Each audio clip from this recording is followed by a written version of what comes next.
అందరికీ నమస్కారం. ఈరోజు మీ అందరికీ నేను వినిపించబోయే కథ మనసుకో దాహం. రచయిత కాకాని కమలా గారు. ఇక కథలోకి వెళితే, ఇంకా నే వెళ్ళొస్తాను బాబుగారు. బీరకాయలు పోపు వేశాను. ఉలవచారు కాచమన్నారుగా, కాచాను. కుంపట్లో వెచ్చగా నెగడు మీద పెట్టాను. పెందరాలే భోజనం చేసేయండి అంది రమణమ్మ వంటగదిలోంచి యువతలికి వస్తూ. తల ఊపాడు వీరాస్వామి. అలాగే కానీ చిన్న మూతలో కాస్త కూర పట్టుకొని నువ్వు తీసుకెళ్ళు అన్నాడు ఆపేక్షగా. ఎందుకులేండి బాబుగారు, రోజూను నాకు జీతం ఇస్తున్నారు కదా, మీ సొమ్ము మీకే వండి పెట్టటం ఏం కష్టం అంది మొహమాటంగా. అదేమన్నమాట, నేను ఒక్కన్ని ఎంతని తింటాను? వద్దు బాబు, అందుకనే మిగలకుండా 2 కాయలే తరిగి వండాను అంది. పోనీ బీరకాయలు తీసుకెళ్ళు, నా పొలంలో కాసినవేగా, డబ్బు పోసి కొన్నవి కావు అంటూ బుట్టలోంచి 4 కాయలు తీసి అందించాడు వీరాస్వామి. మొహమాటంగా ఆ కాయలు బిందెలో వేసుకొని యువతలకు వచ్చింది. మర్నాడు ఉదయం ఆ బిందెతో చెరువు నీళ్లు తెస్తుంది. ఆమె వెనకాలే వీరాస్వామి యువతలికి వచ్చి ఇంటి ముందు అరుగు మీద కూర్చున్నాడు. రమణమ్మ వెదురుగేటు తీసి తీగ బిగించి బిందె తీసుకొని వెళ్తుంటే అలాగే చూస్తూ ఉండిపోయాడు. నలుదిక్కులు మసక చీకట్లు ముసురుకుంటున్నాయి. ఆ మసక వెలుతురులో దూరం అవుతున్న రమణమ్మ కేసి చూస్తూ ఉండిపోయాడు. రమణమ్మ వయసు 42. కొరచగా కాస్త బొద్దుగా ఉంటుంది. చామన ఛాయ కంటే కొంచెం మెరుగైన రంగు. జుత్తు సన్నగా దువ్వి వేలుముడి వేసుకుంటుంది. అక్కడక్కడ తెల్ల వెంట్రుకలు కనిపిస్తున్నాయి. చేతికి తలా ఒక వెండి గాజు, మెడలో వెండితో చుట్టిన పగడాల దండ, తెల్లటి మల్లు జాకెట్టు, ముదురు రంగు నేత చీర. రమణమ్మకి 20వ ఏట భర్త పోయాడు. భర్త నుంచి వచ్చిన ఆస్తి అంటూ ఏదీ లేదు. 1 అర అప్పులు మిగిల్చాడు భర్త. అత్తింటి వారు వెళ్ళగొట్టేస్తే పుట్టింటికి వచ్చింది. తల్లి తండ్రి కాలం చేశారు. శివాలయం వెనక ధర్మచావడిలో నేలమాలిగ గదిలో ఉంటుంది. చీకటితో లేచి శివాలయం చుట్టూ ఊడ్చి మండపం కడిగి ముగ్గులు పెడుతుంది. తోటంతా తిరిగి పూలు కోసి బుట్ట నింపుతుంది. 5-6 బిందెలు చెరువు నీళ్లు తెచ్చి అభిషేకానికి సిద్ధం చేస్తుంది. ఈ పనులు చేసినందుకు డబ్బు తీసుకోదు. సత్రపు గది ఉచితంగా వాడుకుంటుంది. ఊర్లో ఎవరికి ఏ అవసరం వచ్చినా పనులు చేసి పెడుతుంది. వాళ్ళు సంతోషంగా ఇచ్చింది తీసుకుంటుంది. ఏదో గడిచిపోతోంది. వీరాస్వామిది అది స్వగ్రామం. ఊర్లో పొలాలు, చిన్న పెంకుటిల్లు ఉంది. అది తాతతండ్రుల నుంచి వారసత్వంగా వచ్చిన ఆస్తి అవటానికి అది పుట్టి పెరిగిన ఊరే అయినా ఇన్నాళ్ళు దూరంగా ఉద్యోగరీత్యా పట్నంలో ఉండేవాడు. ఈ మధ్యనే అంటే 5-6 నెలల క్రితం గ్రామం వచ్చాడు. ఊర్లో పొలం కౌలుకిచ్చాడు. ఇప్పుడు సొంతంగా తనే చేసుకుంటున్నాడు. ఆ చిన్న పెంకుటింట్లో ఒక స్కూలు మాస్టర్ గారు ఉండేవారు. వీరాస్వామి వచ్చాక ఆయన వేరే ఇల్లు చూసుకున్నారు. వీరాస్వామికి 52 ఏళ్ళు. ఆయన 40వ ఏట భార్య వెంకటలక్ష్మి గతించింది. 6 ఏళ్ల క్రితం వాలంటరీ రిటైర్మెంటు తీసుకున్నాడు వీరాస్వామి. 2000 పైచిలకు పెన్షన్ వస్తుంది. పైగా ఊర్లో పొలంపై ఆదాయం వస్తుంది. ఇల్లు ఉంది. మట్టి నేల, పెంకుల నేత. ఒక పక్క నుంచి పుచ్చిపోతున్న కర్ర దూలాలు వాసాలు. అయితేనేం చిన్నప్పుడు పుట్టి పెరిగానన్న ఆపేక్ష వీరాస్వామిది. అందుకే పట్నం బతుకు వద్దు అనిపించి పల్లెకు కోరి వచ్చాడు. వీరాస్వామికి 5గురు సంతానం. 3 కొడుకులు, 2 కూతుళ్ళు. పెద్ద కొడుకు, కోడలు డాక్టర్లు. వాళ్ళది ప్రేమ వివాహం. పట్నంలో నర్సింగ్ హోమ్ కడుతున్నారు. 2 చేతుల ఆర్జన. వాళ్ళకి 3 సంతానం. రెండో కొడుకు, కోడలు కూడా పట్నంలోనే ఉంటారు. రెండో కొడుకు ప్రొఫెసర్, కోడలు లెక్చరర్. వాళ్ళకి 2 సంతానం. మూడో కొడుకు ఇంజనీరు, కోడలు కంప్యూటర్సు చేసింది. 2 USA వెళ్ళారు. వాళ్ళకి 1 కొడుకు. పెద్ద కూతురు, అల్లుడు భిలాయిలో ఉంటారు. కూతురు ఇంటి పట్టున ఉంటుంది. అల్లుడు స్టీల్ ఫ్యాక్టరీలో చేస్తాడు. రెండో కూతురు అల్లుడు విశాఖలో ఉంటారు. అల్లుడు హార్బర్లో పని. కూతురు ఇంటి పట్టున ఉండి బ్యూటీ క్లినిక్ నడుపుతుంది. షహనాజీ దగ్గర ట్రైనింగ్ అయి వచ్చింది. అదీగాక ఫ్యాషన్ షోలని, బ్యూటీ కాంటెస్టులని క్లబ్స్ తరపున నిర్వహిస్తూ ఉంటుంది. ఎప్పుడూ ఒకటే హడావుడి. భార్య పోయాక వీరాస్వామి ఒంటరివాడయ్యాడు. పైగా ఉద్యోగరీత్యా ఊళ్ళు తిరగటం, నీళ్ల మార్పు, హోటల్ తిండి వల్ల ఆయన ఆరోగ్యం కాస్త దెబ్బతింది. అందుకే వీరాస్వామిని కొడుకులు పోరు పెట్టసాగారు. ఇంకా ఎందుకు నాన్న ఉద్యోగం చేయడం, అనవసరంగా శ్రమపడటం, మనకి ఏం తక్కువని, మేం సంపాదిస్తున్నాం చాలదా, హాయిగా వాలంటరీ రిటైర్మెంటు తీసుకో, మా దగ్గరికి వచ్చి ఉండు, నీకెన్ని సౌకర్యాలు కావాలో చెప్పు చేస్తాం అన్నారు మనస్ఫూర్తిగా. అది నిజమే అనిపించింది వీరాస్వామికి. మనిషి డబ్బు సంపాదించేదెందుకు? సుఖపడటానికి. భార్య పోయాక ఒంటరితనం, చెయ్యి కాల్చుకోవటం విసుగనిపించింది. ఇంకా 6 ఏండ్ల పైచిలుకు సర్వీస్ ఉండగానే వాలంటరీ రిటైర్మెంటు తీసుకున్నాడు. పూర్తి సర్వీస్ చేస్తే ఎంత వస్తుందో అంత వచ్చింది. నీ పేరున ఉండని నాన్న, ఆ డబ్బుతో మాకేం పని అన్నారు కొడుకులు. అదీగాక నెలకి 2500 పెన్షన్ వస్తుంది. ఆ డబ్బు కూడా కొడుకులెవరూ ముట్టుకోలేదు. నీ డబ్బు నీవు హాయిగా ఖర్చు పెట్టుకో నాన్న, లేకపోతే బ్యాంకులో దాచుకో, అది నీ కష్టార్జితం, మాకేం తక్కువ ఉందని అన్నారు. రిటైర్ అయ్యాక పెద్ద కొడుకు ఇంట్లోనే ఉన్నాడు. కొడుకు కోడలు డాక్టర్లు. ప్రైవేట్ నర్సింగ్ హోమ్ నడుపుతున్నారు. కింద హాస్పిటల్, పైన ఇల్లు. ఇంటి చుట్టూ మంచి గార్డెన్. వంట మనిషి, పని మనిషి, పై పనులకి కుర్రాడు, తోటమాలి ఉన్నారు. వీరాస్వామి కాలు కింద పెట్టే పని లేదు. అంత సౌకర్యం. నర్సింగ్ హోంలోని ఇన్ పేషెంట్స్కి ఉదయం సాయంత్రం రౌండ్స్కి వెళ్ళినట్లే కొడుకు తండ్రిని కూడా 2 పూటల ఆరోగ్యం గురించి శ్రద్ధగా పరామర్శించేవాడు. కోడలు కూడా ఇంట్లో ఉన్న కాసేపు మామయ్య అంటూ చాలా ప్రేమగా ఉండేది. అయితే చిక్కల్లా కొడుకు కోడలు ఇంట్లో ఉండే ఘడియలే తక్కువ. వాళ్ళిద్దరివి బిజీ షెడ్యూల్. పగలు రాత్రి డ్యూటీ చేసే వృత్తి. నగరంలో పేరు పొందిన డాక్టర్లు కావడంతో కన్న పిల్లలతోనే ఎక్కువ సమయం గడపలేకపోయేవాళ్ళు. ఇంకా తీరుబడిగా ఉన్న తండ్రి గురించి ఎంత ఆలోచిస్తారు? ఆయనకి అన్ని సౌకర్యాలు చేశాం, ఆయన డబ్బు ముట్టుకోవటం లేదు, ఆయనకేం తక్కువ, హాయిగా ఉండొచ్చు అనుకున్నారు. కానీ ఆ హాయి వీరాస్వామికి నచ్చలేదు. బిడ్డలకి దూరంగా ఉద్యోగం, ఊర్లో ఉన్నప్పుడు ఎలాంటి ఒంటరితనం అనిపించిందో ఇప్పుడు అంతే అనిపించింది.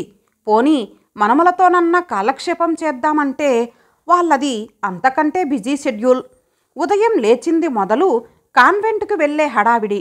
సాయంత్రం వచ్చాక వంటావిడ పెట్టిన టిఫిన్ తిని ట్యూషన్కి వెళ్ళేవారు. అందుకే వాళ్ళు మంచి కంపెనీ కాలేకపోయారు వీరాస్వామికి. వీరాస్వామి పెద్దరికంగా ఏదన్నా చెప్పబోయినా అదంతా ఓల్డ్ తాతయ్య అనేవారు. ఒకరి ముఖాలు ఒకరు చూసుకొని పకపక నవ్వేవారు. రెండో కొడుకు ఇంటికి వచ్చినా అక్కడ ఇదే గోల. పగలంతా కొడుకు కోడలు ఉద్యోగాలు. సాయంత్రం ఆలస్యంగా ఇంటికి వచ్చేవారు. స్థానికంగా ఉన్న ట్యూటోరియల్స్కి, కోచింగ్ సెంటర్లకి వెళ్ళి అక్కడ 1-2 గంటలు పార్ట్ టైం చేసేవారు. ఇంకా పరీక్ష పేపర్లని, నోట్స్ అని, గైడ్స్ తయారు చేయటమని ఇంటికి వచ్చి కూడా బిజీగా ఉండేవారు. పిల్లలు డిటో. చదువు, పరీక్షలు, ట్యూషన్లు, టీవీ, ఆటలు అంతే. వీరాస్వామికి రెండో కొడుకు కోడలు కూడా ఏం తక్కువ చెయ్యలేదు. సకల సౌకర్యాలు చేశారు. ప్రత్యేక గది ఇచ్చారు. తండ్రి డబ్బు ముట్టుకోలేదు సరికదా, ఎదర వాళ్ళు చేతి ఖర్చులకు డబ్బిచ్చారు. మీరు నాకివ్వటం ఏమిట్రా, నేను మీ ఇంట్లో ఉంటున్నాను కదా, నేను ఎవరింట్లో ఉంటే వాళ్ళు నా పెన్షన్ వాడుకోండి అని డబ్బు ఇవ్వబోతే ఏ కొడుకు కోడలు తీసుకోలేదు. మీ తిండి మాకు ఎక్కువ కాదు నాన్న, ఆ డబ్బు మీ దగ్గరే ఉండనివ్వండి అనేవాళ్ళు. కొడుకులు కోడళ్ళు కూడా అదే వంత పాడేవారు ప్రేమగా. మనవళ్ళు తాతయ్య అంటూ ప్రేమగానే ఉండేవారు. కానీ వాళ్ళు ఈ కాలం పిల్లలు. తాతయ్య ఆ కాలం పద్ధతులకి సరిపడేది కాదు. వాళ్ళకి అస్తమానం టీవీ, కామిక్ షోలు, కార్టూన్ ఫిల్ము, వీడియో గేమ్సు, అదీగాక డిష్యూమ్ ఫైటింగ్ సినిమాలు. అవన్నీ వీరాస్వామికి తలనొప్పి తెప్పిస్తాయి. ఆయనకి చక్కగా కబుర్లు చెప్పేవాళ్ళు కావాలి. ఆయన ఒంటరితనాన్ని పోగొట్టి మనసున మనసై కబుర్లు చెప్పేవాళ్ళు కావాలి, స్నేహం పంచేవాళ్ళు కావాలి. అసలు కాలం మారింది. కంప్యూటర్ యుగం. లేచింది మొదలు పరుగులు. చిన్న పిల్లల దగ్గర నుంచి పెద్దల దాకా మెకానికల్ జీవితం. ధనార్జనే ధ్యేయం. అన్నీ అయ్యి కాళ్ళు చాపుకొని కూర్చున్నవాడు వీరాస్వామి. తీరుబడిగా ముచ్చట్లాడే మనిషి ఎక్కడ దొరుకుతాడు? పెళ్ళాం బతికుంటే బాధ ఉండకపోను. కూతుర్ల ప్రేమ ఒలకబోస్తూ ఉత్తరాల మీద ఉత్తరాలు రాస్తే వెళ్ళాడు. కానీ అక్కడ పట్టుమని 10 దినాలు కూడా ఉండలేకపోయాడు. కూతుర్ల కంటే కొడుకులు కోడళ్ళు ఎంతో నయ్యంగా అనిపించారు. కూతుర్లు ప్రేమ తన మీద కాదు, తన డబ్బు మీద. వీరాస్వామికి ఉద్యోగంలో వచ్చిన డబ్బు, నెల నెలా వచ్చిన పెన్షన్ ఆయన స్వార్జితం. తండ్రి స్వార్జితం మీద కూతుర్లకి హక్కుంది. ఆ హక్కు దక్కించుకోవాలన్న తాపత్రయం అడుగడుగున వీరాస్వామికి కనిపించింది. అందుకే వాళ్ళు చూపించే ప్రేమ వెగటనిపించింది. ఉండలేకపోయాడు. ఆ పట్నపు జీవితం, పరుగులు ఆయనకి రుచించలేదు. హోటల్ తిండి వల్ల ఏర్పడిన స్వల్ప అనారోగ్యం తప్పించి చెప్పుకోదగ్గ రోగమంటూ ఏదీ లేదు వీరాస్వామికి. మనిషి రాయిలా ఉన్నాడు. అందుకే సొంత గ్రామం వెళ్ళటానికి నిర్ణయం చేసుకున్నాడు. మట్టి ఇల్లు బాగు చేయించుకొని పొలం పనులు స్వయంగా చూసుకుంటూ కావలసినంత కాలక్షేపం, తృప్తి. రమణమ్మ మరీ బొత్తిగా పరిచయం లేని మనిషి కాదు. వాళ్ళ నాన్నగారు కొన్ని రోజులు వీరాస్వామికి చదువు చెప్పారు. అప్పుడు రమణమ్మ బాగా చిన్నపిల్ల. శివాలయం వెళ్ళినప్పుడు పూజారి గారు రమణమ్మ గురించి చెప్పి, వీరాస్వామి, నీవు ఒంటరిగా ఉంటున్నావు, స్వయం పాకం అవసరం లేదు, నీకు కావాలంటే రమణమ్మ 2 పూటలా వచ్చి వండి పెడుతుంది. ఏదో నీకు తోచింది నెలకింతని ఇవ్వు, పేదరాలికి సాయం చేసినట్టు ఉంటుంది అన్నారు. అప్పట్నుంచి రమణమ్మ వచ్చి 2 పూటలా వండి పెడుతుంది. ఉదయాన్నే బిందెతో చెరువు నుంచి తాగటానికి నీళ్లు తెస్తుంది. పెరట్లో బావి ఉంది. వంటగది శుభ్రం చేసి దేవుడి మందిరం కడిగి ముగ్గు పెడుతుంది. ఆ కబురు ఈ కబురు చెప్తూ వంటిల్లు సర్దుతుంది. 25 ఏళ్లకే నా కొడుకుని మింగేశావు అంది బాబుగారు మా అత్త. ఏ ఆడదైనా తన పసుపు కుంకం 1000 ఏళ్ళు ఉండాలి అనుకుంటుంది, కానీ పెళ్ళైన 4వ రోజే తాలిబట్టు పోవాలి అనుకుంటుందా బాబుగారు? మీరే చెప్పండి అంటుంది రమణమ్మ అమాయకంగా. ఎలా అనుకుంటుంది రమణమ్మ? నా పెళ్ళాం చచ్చిపోవాలని నేను అనుకున్నానా? ఇప్పటికీ దాన్ని జ్ఞాపకం చేసుకుంటాను. నేను అంతే బాబుగారు. మా ఆయనే బతికుంటే నా బతుకు ఎంత నిండుగా ఉండేదో కదా. నగా నట్రాకి నోచుకోకపోయినా పచ్చగా పసుపు రాసుకొని చిటికెడు కుంకుమ పెట్టుకుంటే ఎంత బాగుంటుందో అనిపిస్తుంది అని చెప్పింది. రమణమ్మ ఇంకాసేపు కూర్చుంటే బాగుండు అనిపిస్తుంది వీరాస్వామికి. రమణమ్మకి అంతే. కానీ లోకమంటూ ఒకటి ఉంది కదా. గ్రామం వచ్చాక వీరాస్వామి ఒంటరితనం అన్న మాట మర్చిపోయాడు. పగలంతా పొలం పనులు, ఉదయం సాయంత్రం వంట చేయడానికి వచ్చే రమణమ్మతో మంచి ఊసులు. ఇద్దరు గత స్మృతులు నెమరు వేసుకుంటారు. పిల్లలు, చుట్టాలు, ఇరుగు పొరుగు ఎందరున్నా ఒకరికొకరు అన్నట్లు మనసున మనసై బతికేది ఆలుమగలే. కానీ వీరాస్వామికి రమణమ్మకి మధ్య పరిచయం పెరిగి సాన్నిహిత్యం హెచ్చుతున్న కొద్దీ ఒకరికొకరు ఆత్మీయంగా మనసుకి దగ్గరగా రాసాగారు. ఒకరికొకరు మనసు విప్పి కష్టం సుఖం మాట్లాడుకుంటూ ఉన్నారు. రేపేం చేయమంటారు బాబుగారు అంటుంది ఆపేక్షగా. రేపు శనివారం. మీకు రాత్రికి ఇడ్లీకి పప్పు నానబోయనా, లేక చపాతీలు చేయమంటారా అంటుంది. వీరాస్వామి తనకి కావలసింది శుభ్రంగా చెప్పి వండించుకుంటాడు. సుష్టుగా తిని బ్రేవుమని తేనుస్తాడు. రమణమ్మ, నాకు 10 ఎకరాల పొలం ఉంది. నెల నెల 2,500 పెన్షన్ వస్తుంది. ఆచీతూచి నా ఒక్కడికే బొటాబోటీగా వండక్కర్లేదు. ఏం వండినా ఇద్దరికీ సరిపడా వండు. నీవు ఇక్కడే తిన్నా సరే, లేదు ఇంటికి తీసుకెళ్ళినా సరే అంటాడు. నెల జీతం ఇస్తున్నారు కదా బాబు అంటుంది బిడియంగా. ఇస్తే ఏం, 1000కి 1000 ఇస్తున్నానా? నీ తిండి వల్ల నా ఆస్తి తరిగిపోదు అంటాడు. ఇద్దరూ కలిసి పలహారం చేస్తారు.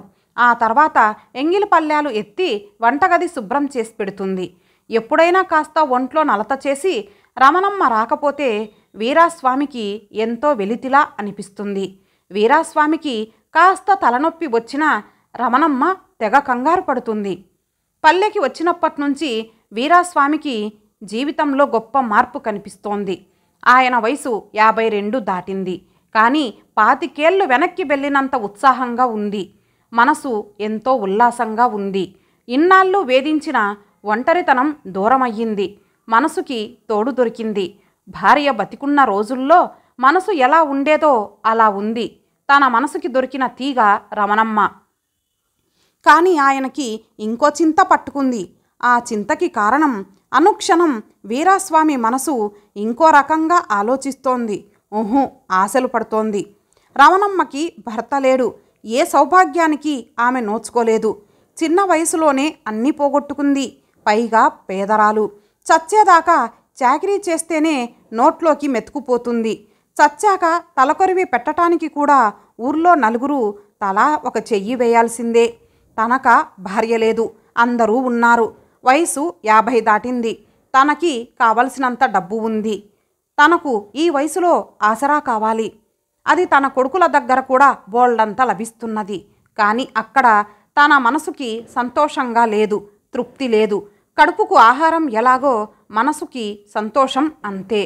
తన భార్య రమణమ్మ కంటే 4 ఏండ్లు పెద్ద.